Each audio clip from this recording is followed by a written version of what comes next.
അപ്പോൾ ഇതാണ് നമ്മുടെ ട്രഡീഷണൽ പെസഹ കഴിഞ്ഞ ശേഷം നമ്മുടെ ഗുഡ് ഫ്രൈഡേ ഈവനിങ്ങിൽ കഴിക്കുന്ന ട്രഡീഷണൽ ഡിന്നർ. ഓക്കെ, നമ്മൾ ഹോൾ ഡേയിൽ നമ്മൾ ഫാസ്റ്റ് ചെയ്യും.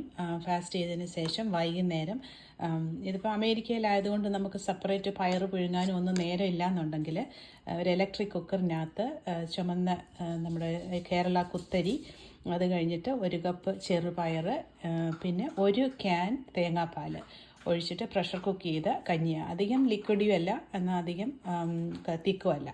അതിനകത്ത് പിന്നെ സൈഡ് ഡിഷായിട്ട് ഈ ബ്രസൽസ് സ്പ്രൗട്ട് എയർ ഫ്രയറിൽ സ്റ്റർ ഫ്രൈ ചെയ്തു. പിന്നെ നമ്മുടെ പപ്പടം. അപ്പം നമ്മുടെ ട്രഡീഷണൽ ഗുഡ് ഫ്രൈഡേ മീൽ ഇങ്ങനെയാണ്: നാരങ്ങ പിക്കിള്, ചമ്മന്തി ഉള്ളവർക്ക് ചമ്മന്തി ഇടാം, പിന്നെ നെല്ലിക്ക പിക്കിള്, പപ്പടം, പിന്നെ സൈഡ് ഡിഷ്. അപ്പോൾ ഇവിടെ പലതരത്തിലുള്ള പിക്കിൾ ഞാൻ ഉണ്ടാക്കി വെച്ചിട്ടുണ്ട്. അപ്പോൾ ഏത് വേണമെങ്കിലും എപ്പോൾ വേണമെങ്കിലും എടുക്കാം. ഇത് നാരങ്ങ കഴിഞ്ഞ സമ്മറിൽ ഉണക്കി പിക്കിളിട്ടതാണ്.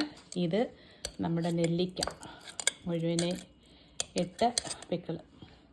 അപ്പോൾ എല്ലാവർക്കും ഒരു നല്ല ഗുഡ് ഫ്രൈഡേ ഈവനിങ് ചർച്ചയൊക്കെ കഴിഞ്ഞിട്ട് നമ്മൾ റിലാക്സ് ചെയ്ത് കഴിക്കുമ്പം ഈ കഞ്ഞിക്കൊരു പ്രത്യേക ടേസ്റ്റ് ആയിരിക്കും കേട്ടോ. കാരണം പകൽ മുഴുവൻ വിശന്നിരിക്കുന്നതിൻ്റെ ഒന്ന്, പിന്നെ വിശപ്പിനെ കൂടാതെ നമ്മൾ ആ ഗുഡ് ഫ്രൈഡേയുടെ ആ ഒരു ഇമ്പോർട്ടൻസിനെ കുറിച്ചുള്ള ബൈബിൾ വചനങ്ങളും പ്രസംഗങ്ങളും ഒക്കെ കേട്ടതിന് ശേഷം ഇത് കഴിക്കുമ്പം നമുക്ക് ആ ശരിക്കും ഒരു ഹംബിൾനെസ്, ഒരു ഹ്യൂമിലിറ്റിയും മറ്റുള്ളവരോട് ഫൊർഗീവ് ചെയ്യാനും ഒക്കെ ഉള്ളൊരു മെൻറ്റാലിറ്റി നമുക്കുണ്ടാകും. അപ്പം പ്രാർത്ഥനയോടെ എല്ലാവർക്കും ഹാപ്പി ഗുഡ് ഫ്രൈഡേ.